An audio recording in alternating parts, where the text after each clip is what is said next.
नमस्कार। वक्त यूपी की ललकार का है। मिल्कीपुर उपचुनाव की तारीख का ऐलान हो गया है, जिसके बाद अयोध्या के मिल्कीपुर में सियासी जंग दिलचस्प हो गई है। सीएम योगी के ताबड़तोड़ दौरे के बाद अब मिल्कीपुर में मंत्रियों की फौज तैनात की गई। सवाल ये कि क्या मिल्कीपुर से ही 2027 के विधानसभा चुनाव का समीकरण तय होगा। चुनाव की तारीख आई, तेज हुई सियासी लड़ाई। सीएम योगी ने जातिवार मंत्रियों की टीम तैनात की।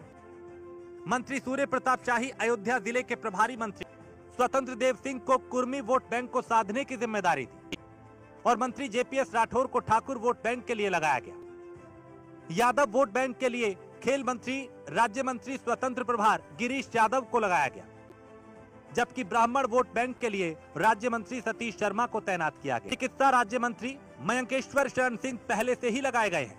और हमारे साथ एक वरिष्ठ पैनल अनुज दीक्षित हैं, जो कि पॉलिटिकल एक्सपर्ट है। आप चारों का बहुत स्वागत है। शुरुआत में पॉलिटिकल मेहमानों के पास जाऊं, उससे पहले अपने पॉलिटिकल जो एक्सपर्ट हैं उनसे बात करते हैं। तनुज जी, आपका विश्लेषण क्या कहता है मिल्कीपुर की सीट को लेकर?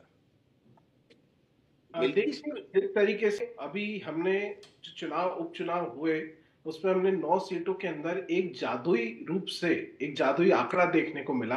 कहीं ना कहीं अगर हम बात करें तो जो सीटें सालों से सपा का गढ़ थी, मुस्लिम बहुल सीटें थी, ऐसी सीटों पर भी कहीं ना कहीं हिंदू कंटेस्टेंट ने वोट हासिल करे।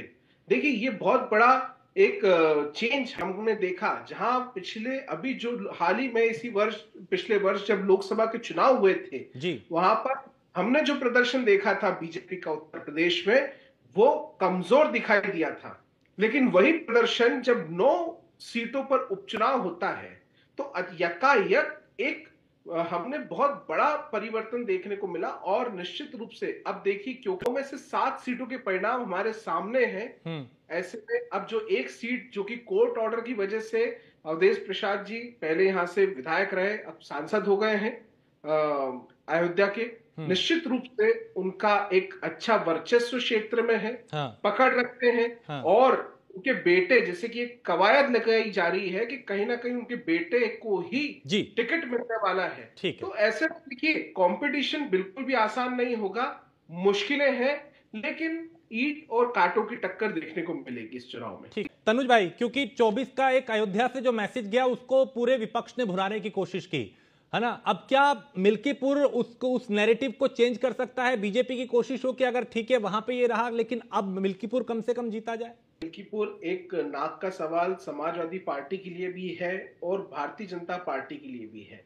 लेकिन निश्चित रूप से जिस तरीके से अभी वहां पर माहौल है, एक तो कैंडिडेट एक तरफ तो इतने जैसे हैं एक तरफ, और दूसरी तरफ कैंडिडेट की गुहार है कि किसको आखिर पार्टी टिकट देगी। ये बहुत बड़ा सवाल है, क्योंकि देखिए, एक तरफ ताकतें भी झोंकी जा रही हैं, लेकिन एक नेता कौन होगा, ये बहुत बड़ा सवाल जनता के लिए भी होता है। क्योंकि देखिए, अब तो चुनाव की तारीखें घोषित हो गई हैं और कैंडिडेट का अभी तक कहीं अता पता नहीं दिख रहा है। 10 जनवरी को शायद नामांकन होगा और 17 को वापसी है, 5 तारीख को वोटिंग है, 8 को चुनावी नतीजे हैं जी। ऐसे में महज 2 दिन रह गए हैं जो भी कैंडिडेट होगा उसके लिए।